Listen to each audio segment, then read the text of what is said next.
You're listening to the Corbett Report. CorbettReport.com. Welcome back, ladies and gentlemen. Welcome back to the Corbett Report. I'm your host, James Corbett of CorbettReport.com, coming to you, as always, from the sunny climes of the typhoony climes of Western Japan, here in September of 2022. And you're tuned into episode 425 of the Corbett Report podcast, Blood on the Cutting Room Floor. Now, yes, as I record this in late September of 2022, yes, there is a typhoon passing by overhead, so if you hear any loud gusts of wind or things blowing over outside, you will forgive me. But nonetheless, through fog and rain and sleet or hail, I'll continue to do what I do, or is that the U.S. Postal Service? Anyway, propaganda, by the way.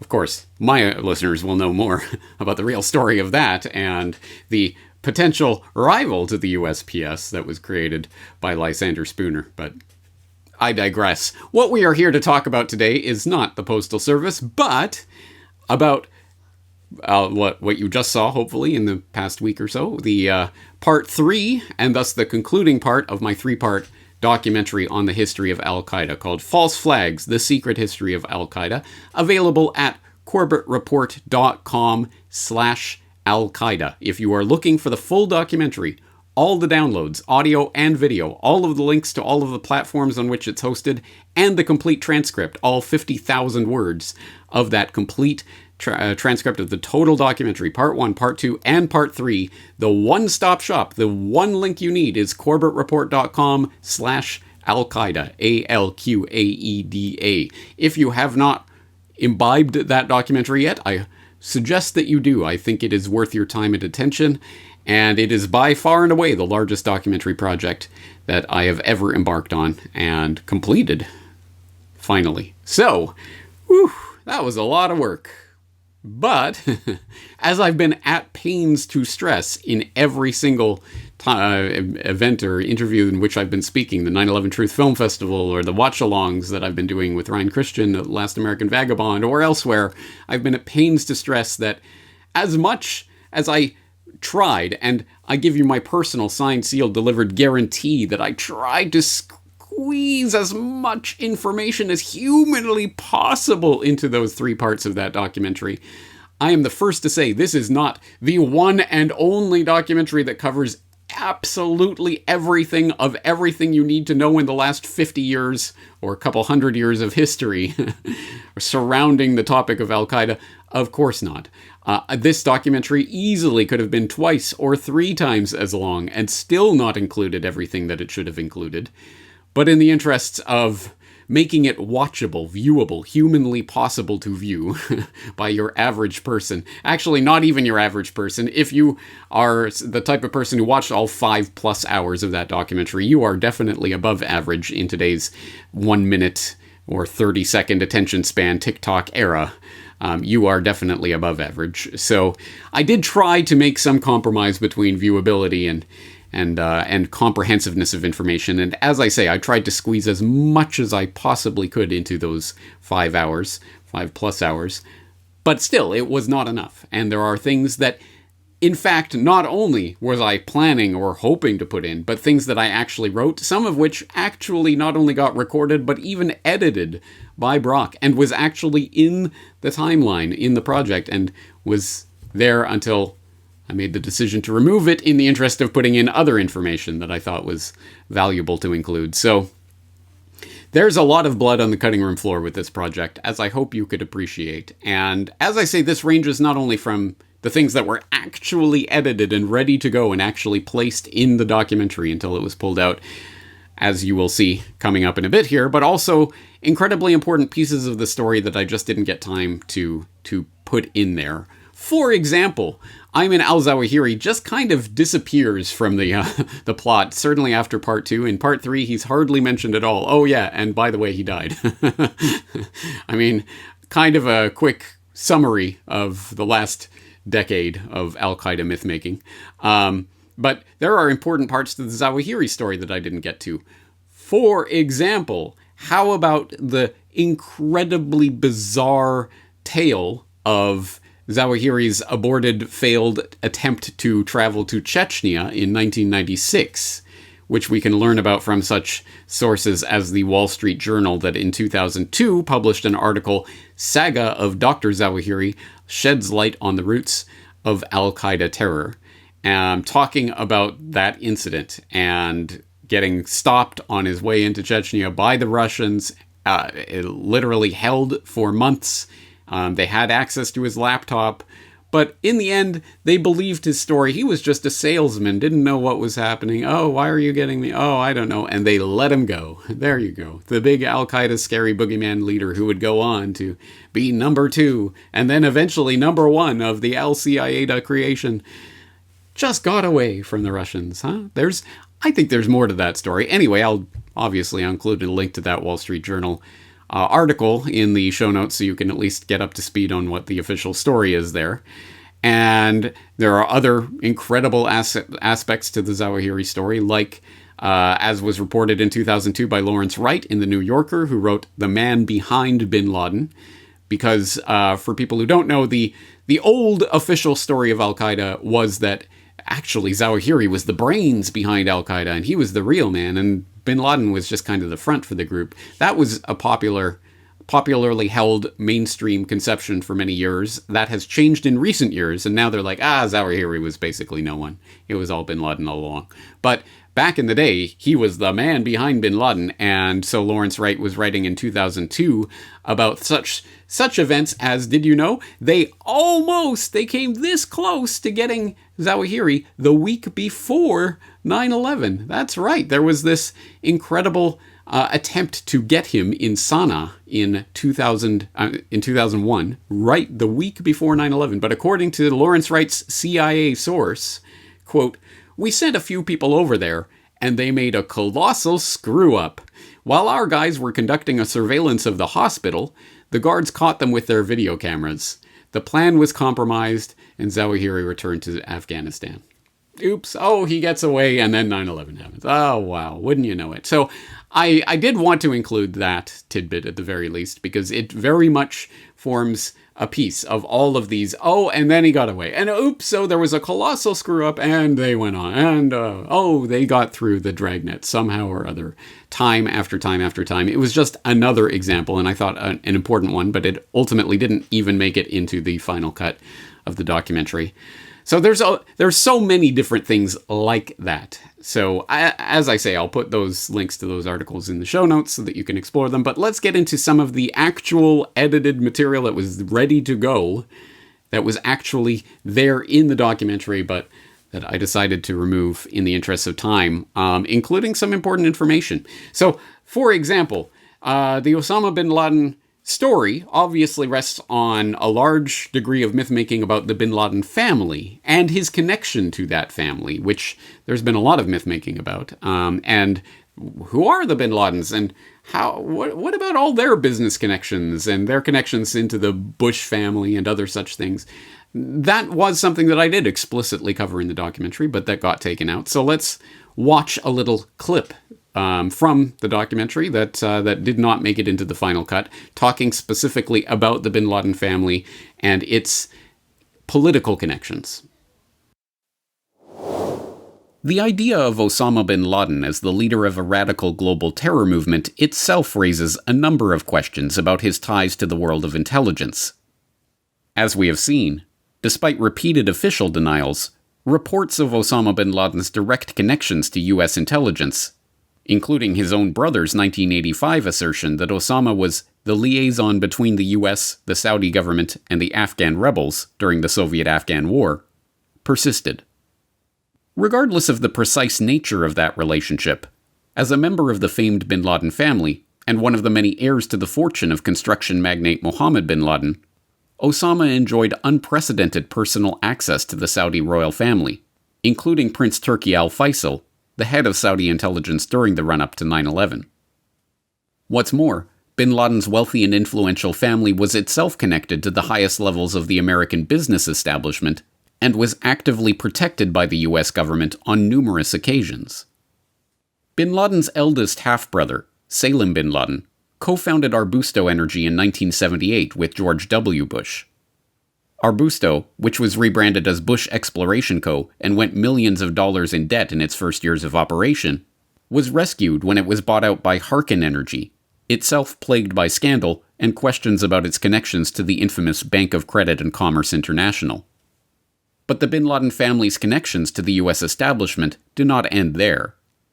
In 1996, FBI agents in the Washington field office were investigating the World Assembly of Muslim Youth, a suspected terrorist organization that included Abdullah bin Laden, the group's president and treasurer, and Omar bin Laden, both half-brothers of Osama. BBC News uncovered internal FBI documents showing how the agents were ordered to stop their investigation of the brothers. The case was only reopened the week after 9/11 and the day after both brothers fled the US with FBI permission. In 1998, another FBI investigation into the bin Laden brothers, this one initiated by the New York field office, was called off by the State Department because, it was revealed, the bin Laden family had been granted Saudi diplomatic passports in 1996 and thus had diplomatic immunity inside the United States. Former U.S. President George H.W. Bush is known to have met with the bin Ladens in Saudi Arabia at least twice in his role as an advisor to the Carlyle Group, the global private equity firm. On the morning of 9/11, Osama bin Laden's half-brother Shafiq bin Laden was the guest of honor at a meeting of the Carlyle Group in Washington, which George H.W. Bush was also addressing. And, infamously, in the days after 9/11, 24 members of the bin Laden family and over 100 members of the Saudi royal family were flown to assembly points in Texas and Washington and then flown out of the country. At least one of these flights took place during the total ban on civilian air traffic over North American airspace. The FBI's own documents show that the Bureau believed the bin Laden family flight out of the country, carrying suspected terrorists Abdullah and Omar bin Laden, was chartered by Osama bin Laden himself. Even so, some of the passengers, including Abdullah, were not even interviewed in person by the FBI before their departure. We had about 24 members of bin Laden's family, and in America, students, and His Majesty felt it's not fair for those innocent people to be subjected to any harm. On the other hand, we understood had a high emotion, so with coordination with the FBI, we got them all out. Unsurprisingly, none of this history became part of the official story of 9/11. Oh, but wait, I can already hear the debunkers and skeptics out there saying, no, okay, yes, of course, the bin Laden family is hugely politically connected and a very interesting family from many perspectives, but that's completely irrelevant because, as we all know, they disowned Osama way back in 94 before any of this terror nonsense really got going. He was a black sheep. They cast him out. He has nothing to do with the bin Ladens, really. Yes, of course, I did also make a specific section of the documentary that would have refuted that skeptical argument that also got cut. By 1994, Osama bin Laden, although still largely unknown to the general public in the West, was already being touted as a major terrorist threat by the U.S. intelligence community. In April of that year, the Saudi government revoked bin Laden's citizenship, and later that same month, the bin Laden family issued a 2-sentence statement publicly disowning Osama. But both moves, it seems, were illusions. According to classified intelligence reports, the Saudis had brokered a deal with bin Laden when he left the kingdom in 1991. The Saudi government would publicly disown Osama, but they would allow him to leave the country and continue preaching jihad, even offering financial aid for his operations so long as they were not directed against the kingdom. This deal was evidently still in effect after the Saudis revoked bin Laden's citizenship in April 1994, as later that month Osama traveled to Albania as part of an official Saudi delegation. The bin Laden family's public disowning of Osama was similarly disingenuous. Osama's half-brother Yeslim bin Laden admitted that the family shared a joint Swiss bank account with Osama for several years after the break. And Yeslim's ex-wife, Carmen, gave an interview in 2004 stating that she cannot believe that the family have cut off Osama completely. This view was shared by Vincent Canestraro, the former head of the CIA Counterterrorism Center, Michael Scheuer, the former head of the CIA Bin Laden Unit, and the French Intelligence Service, which issued a memo in the summer of 2000 claiming that they found it more and more likely that bin Laden had maintained contacts with certain members of his family. For those who felt that Able Danger got relatively short shrift in Part 2 on 9/11, I agree. And in fact, there was more on Able Danger in the original cut of the documentary. However, as revealed to the public in dramatic testimony on the floor of the House by Congressman Curt Weldon years later, this information was actively suppressed, and officers in the program were ordered not to pursue these leads. 2 weeks after 9/11, I took the basic information in this chart down to the White House. I had asked for a meeting with Steve Hadley, who at that time was Deputy National Security Advisor. The chart was smaller, it was 2 feet by 3 feet, but the same information was in the center. Steve Hadley looked at the chart and he said, "Congressman, where did you get that chart from?" I said, "I got it from the military." Now, Mr. Speaker, what's interesting in this chart of Al-Qaeda, and you can't see this from a distance, but right here in the center is the name of the leader of the New York cell. And that name is very familiar to the people of America. That name is Muhammad Atta. And we have to ask the question, why have these issues not been brought forth before this day? I had my chief of staff call the 9/11 Commission staff and ask the question, why did you not mention Able Danger in your report? The deputy chief of staff said, well, we looked at it, but we didn't want to go down that direction. So the question, Mr. Speaker, is why did they not want to go down that direction? Where will that lead us? Why do we not want to see the answers to the questions I've raised tonight? Who made the decision to tell our military not to pursue Muhammad Atta? And then when we get past 9/11 into the War of Terror itself, this is where the absolute mad headlong rush began, and trying to cram as much as possible into the 2-hour Part 3 segment was very difficult, and a lot of blood on the cutting room floor from Part 3, including the ostensible beginning point of the War of Terror, the Afghanistan. We went in because of 9/11. Well, since the documentary quite, I think, thoroughly debunks that point, the question that might be left hanging there is, well, if it wasn't about 9/11, what was it about? Why were they so interested in going into Afghanistan? And I have done a lot of work on that over the years. I have several videos now that go into that in a lot of depth. I did try to cram and condense that material down into a couple of minutes that at the very least would explain a little bit, in a little bit greater detail, why they started with Afghanistan, but that unfortunately also got cut. Here it is, in case you were curious. The public was told that the war was a response to 9/11, that it was the first salvo in the global war on terror that will not end until every terrorist group of global reach has been found, stopped, and defeated. But beginning with the invasion of Afghanistan and continuing throughout the so-called war on terror, a curious pattern emerged. The targets of the terror war always coincidentally happened to have geopolitical, geostrategic, and geoeconomic value for the US and its allies, beyond its status as a supposed terrorist haven. Afghanistan affords a prime transportation corridor for rich Caspian Sea oil and gas reserves, a fact that led the Taliban to Texas in the 1990s for talks with Unocal. As the heart of the so-called Golden Crescent, Afghanistan supplied as much as 90% of the world's opium until the Taliban almost eradicated the poppy crop in the year prior to the invasion.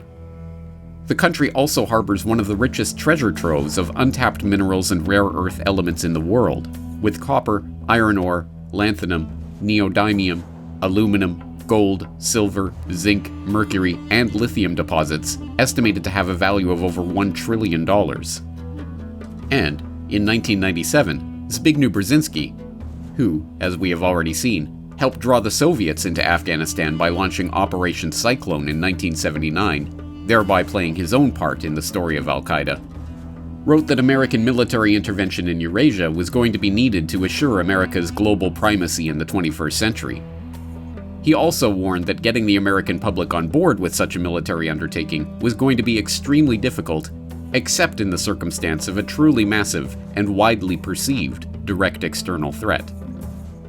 Perhaps it is no surprise, then, to learn that the first major military directive of the Bush administration, National Security Presidential Directive 9, calling for military options against Taliban targets in Afghanistan, including leadership, command control, air and air defense, ground forces, and logistics, was requested in March of 2001, drafted by June, and presented to the President on September 4th, 2001, 7 days before 9/11.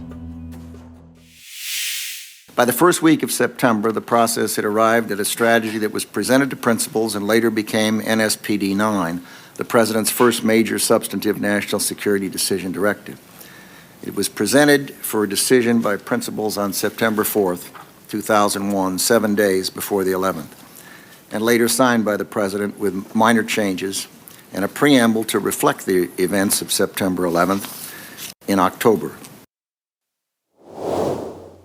Now, as I say, of course, that only skims the surface of what was really going on with Afghanistan, but for people who are interested in that in much greater depth, I would suggest you type Afghanistan into my search bar. You will find, as I say, several videos that I have done over the years talking in much greater detail about all of those points and how they relate to the bigger story of what was being proffered to the public about the War of Terror versus what was actually taking place. There's a lot more there, obviously. Moving along, as I have intimated a few times now, one of the most glaring, I think, omissions. Well, I guess it's an omission because it didn't end up getting into the final cut of the documentary. Although I did think about it, and I did write about it, and Brock even did edit a portion of it. Is the illegal rendition black site torture program that the CIA was running as part of this War of Terror, which is an incredibly important part of the story for a number of reasons, not only in and of itself, but also because, as I hope my audience is aware, the 9/11 Commission report was largely based on torture testimony that is inadmissible in court, which is precisely part of the reason why they cannot bring KSM, Khalid Sheikh Mohammed, the mastermind of 9/11 from A to Z, to a trial. They cannot put him on trial because of this problem of, the torture that was used to extract the false information from him, and which may lead to some sort of cutting of some sort of plea deal where ultimately none of the information about this will ever have to come out. They'll classify it and seal it away like the JFK records and everything else. So, in fact, there's been some interesting developments on that in the very near future, which I plan on covering in New World Next Week. I can't tell you exactly when the next New World Next Week will take place. James Pilato has been involved in moving to a new place, and I'm not sure if that's going to happen this week or what have you, but I hope we will be able to cover the latest developments on the torture scandal, which are still ongoing. But at any rate, I did, as I say, have an entire section of the documentary that at the very least broached the subject. It did not go into depth or detail or do any justice, but at the very least, the idea of the illegal torture program was there in the original draft of the documentary. Instead, a different set of lies would need to be found to sell the public on the illegal invasion of a sovereign nation. On September 17, 2001, President Bush signed a still classified directive granting the CIA the power to secretly imprison and interrogate detainees at so-called black sites. By November, the CIA General Counsel was already attempting to expand the definition of interrogation to include torture. As the Jerusalem Post later reported, on November 26, 2001, soon after the September 11th attacks on the U.S., the CIA General Counsel wrote that the Israeli example could serve as a possible basis for arguing regarding terrorist detainees that torture was necessary to prevent imminent, significant physical harm to persons, where there is no other available means to prevent the harm. But torture had not been forsworn by the United States and most other nations out of moral concerns for the rights of terrorists. It has long been understood that torture is useless for obtaining reliable intelligence from detainees. What it is very good at doing is getting those detainees to confess whatever their interrogators want them to confess. The CIA, under pressure from the Pentagon and the White House to produce intelligence linking al-Qaeda and Iraq, suddenly had a way to produce that intelligence, and they would not have to wait long for their opportunity to use it. At around the same time that bin Laden was retreating to Tora Bora, a Libyan national named Ibn al-Libi was captured by the Pakistani army and handed over to US forces at Bagram Air Base in Afghanistan. Al-Libi was turned over to the CIA for interrogation under the agency's new enhanced interrogation rules. Under the supervision of newly appointed Station Chief Rich Blee, Michael Ann Casey managed the handling of al-Libi, and it was not long before he was saying exactly what his interrogators wanted him to say. Bin Laden had sent 2 high-level al-Qaeda terrorists to Iraq for biological and chemical weapons training. Of course, the story was not true. Al-Libi couldn't answer even the most basic questions about his tale. He couldn't name any of the Iraqi officials involved, identify what biological or chemical materials were being used for the training, or even identify where the training occurred. The Defense Intelligence Agency immediately dismissed the story as a fabrication, noting that it is more likely that this individual is intentionally misleading the debriefers. Remarkably, even the CIA itself issued a highly classified report on Iraqi support for terrorism, warning that the claim of Iraqis training al-Qaeda agents came from sources of varying reliability. By 2003, the story had completely fallen apart.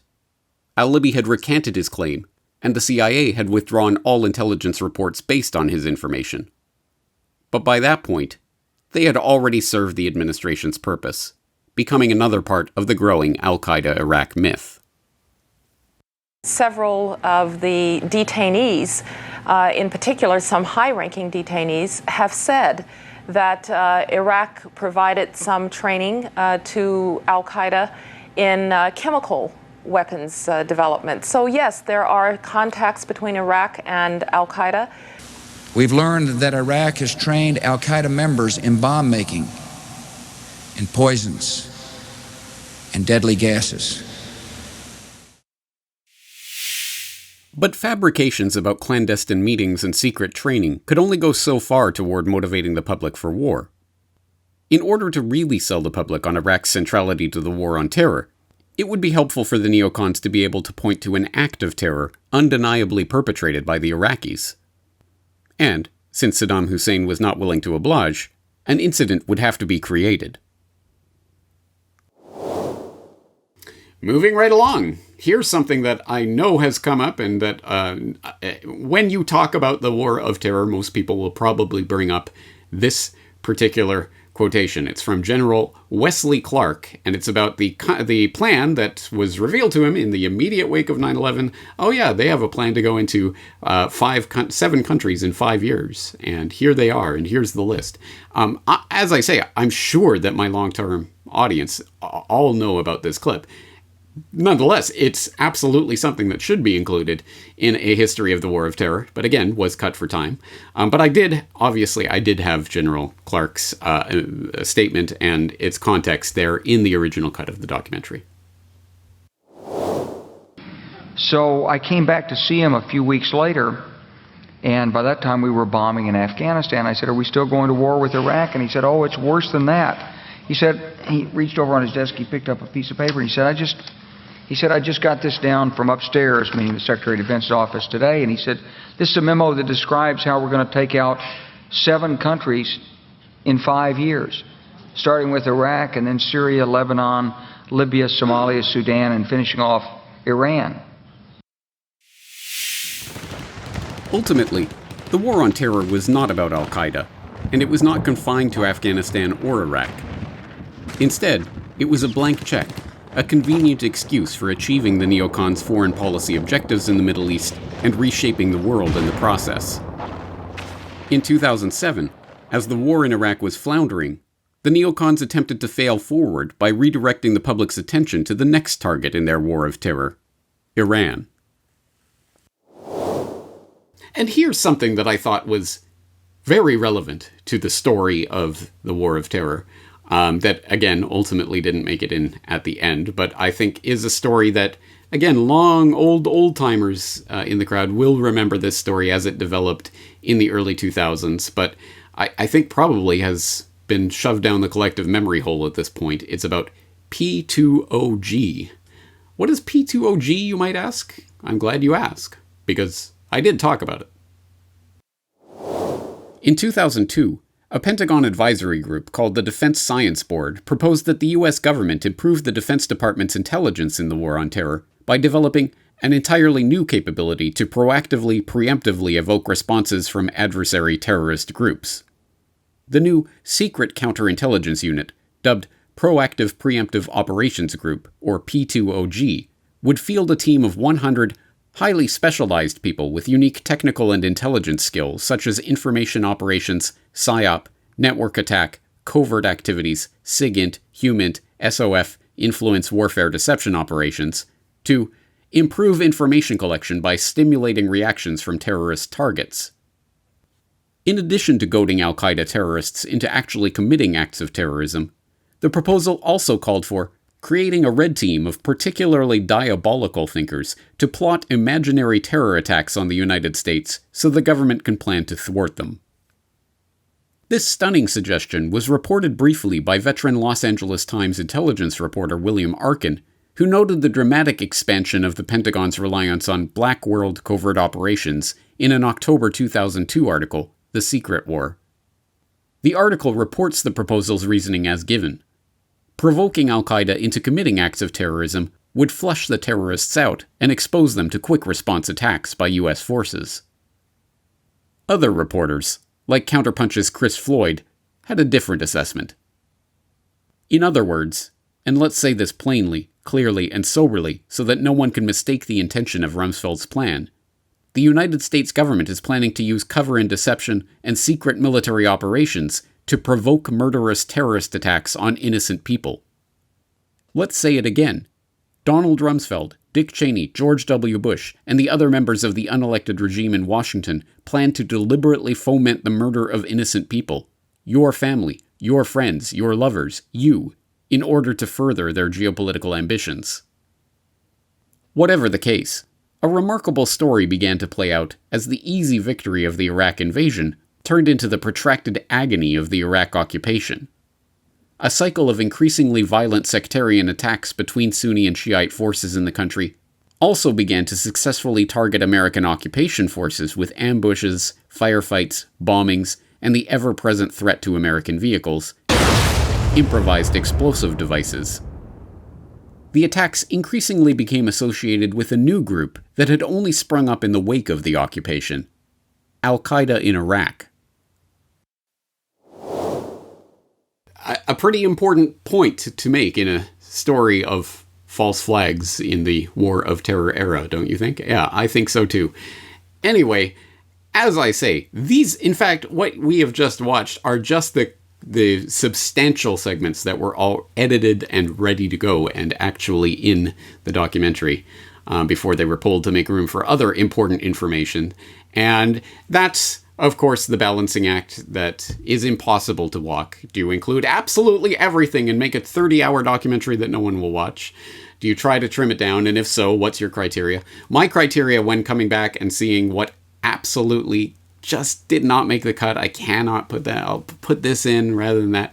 The criteria was, this is a documentary about the history of Al-Qaeda. So everything had to keep coming back to the history of Al-Qaeda and what is the Al-Qaeda story here.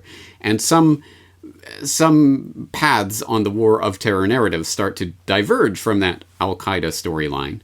But that obviously doesn't mean they're not important. In fact, some of arguably the most important points of the War of Terror story is how it diverged from that Al-Qaeda path that was the original, this is what we're talking about, this is why we're going to war, this is what this is all about, guys. It's about Osama bin Laden and Al-Qaeda. Well, as I do talk about in part 3, that started to shift, and suddenly, no, it's not about Osama bin Laden and Al-Qaeda, it's much bigger than that.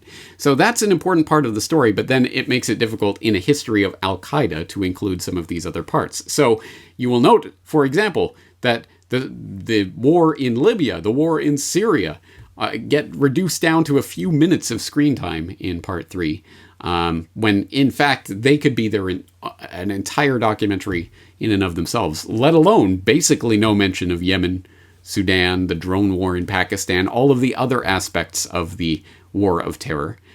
And then, how about the domestic terror idea, which, as I've said in interviews, is, in some sense, may be seen as the real point of all of this all along. It was never about Osama. It was never about Al-Qaeda. It was always about using that as the excuse, the justification for the creation of this war of terror infrastructure that will be wielded against you. You will be deemed the terrorist because you disagree with the government, or a potential terrorist because you're thinking about disagreeing with the government. That's what this was always about. And again, that gets condensed down to a couple of minutes at the very end of part 3. So, as I say, blood on the cutting room floor everywhere.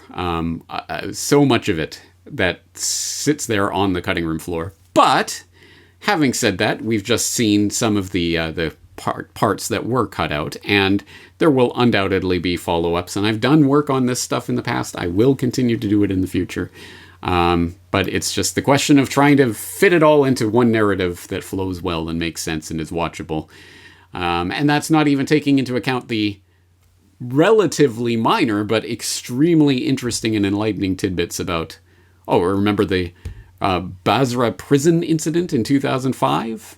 Pepperidge Farm remembers. Again, there's so many little nuggets like that connected together could make their own entire documentary.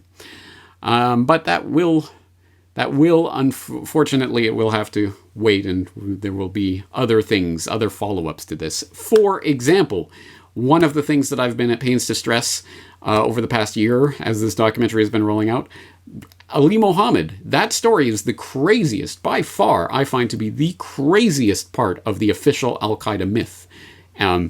But still, most people, even in 9/11 Truth, have no idea about that story, which is an absolute travesty and a failure of the 9/11 Truth movement, if nothing else. So I definitely want to follow up a little bit more about that story, because I did plan on having at least the couple of scraps of information we have post 9/11 about Ali Mohammed, who disappeared into the prison system and was never heard or seen from again, barring a couple of incidents. There are a couple of people who have claimed to have talked to him in the wake of 9/11.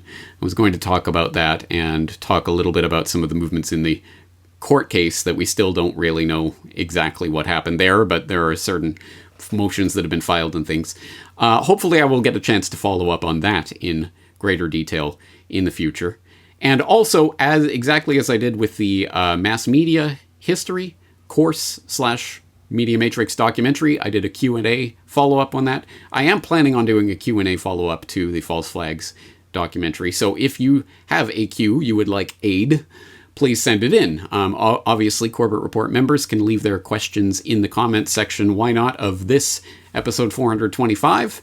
And everyone else, you can use the contact form at corbettreport.com to send in your questions, and they will be included for possible inclusion in that Q&A follow-up. And if I get enough questions, I will do a Q&A. If I don't, then I won't. I also plan to go through, as I've talked about before, my War of Terror / Al-Qaeda / 9/11 reading list. And it's going to be a doozy. There are dozens of books to go through, so hang on to your hat for that.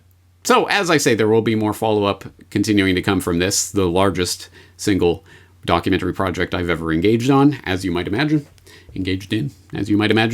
But that's going to do it for now, and we'll return to this in the future. Oh, and for those who are wondering, yes, this documentary will be available on DVD, but it hasn't been manufactured yet. So hang on. You will know when it's ready, okay? Thank you again for your time, your attention, your support. Once again, I would like to remark that documentaries like this would not be possible without the support of Corbett Report members who pay as subscribers to make this work possible. Not only would the documentary not exist at all if it weren't for the members, but also the idea that putting out a 5+ hour documentary like this, of this grade and this quality, completely for free, 100% for free for anybody in the public so that you can use this as a resource to give to others. That only exists because of the support of the paying members of this website. So if you would like to contribute, not only for this past work, but also for the future work, which I will continue to do, and these types of big documentary projects, I would request and very much appreciate your support. You can find out more details about that at corbettreport.com/members. On that note, I think we're going to leave it here for today. Thank you for joining me for this exploration of the cutting room floor of the False Flags documentary. I am James Corbett of corbettreport.com, looking forward to coming back to you with much more information in the near future.